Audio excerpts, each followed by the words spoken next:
So new at 4, D.C.'s U.S. attorney is asking the city council to give police and prosecutors more power to fight back against gun crime. But today, there was pushback on that effort. Critics are warning of a return to the days of stop and frisk. Scott Broom is in the district this afternoon to explain.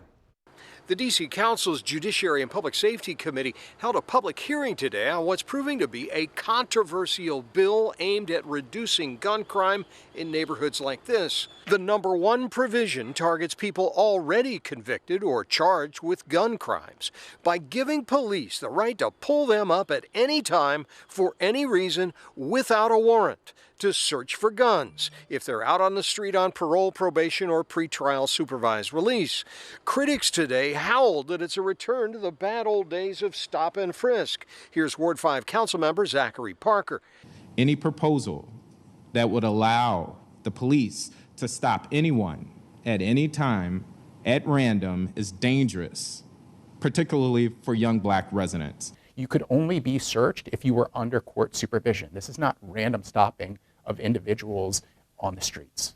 D.C.'s top prosecutor, U.S. Attorney Matthew Graves, says 90% of gun offenders end up released by judges before trial, and most get probation, putting the majority of gun offenders back in the community. What I hear when I'm out in the community all the time, and what I see when I'm seeing coverage of the violent crime that we're seeing, where someone is under court supervision, is a frustration that you have individuals going back to the same place where they were arrested in the first instance, engaging in the exact same conduct.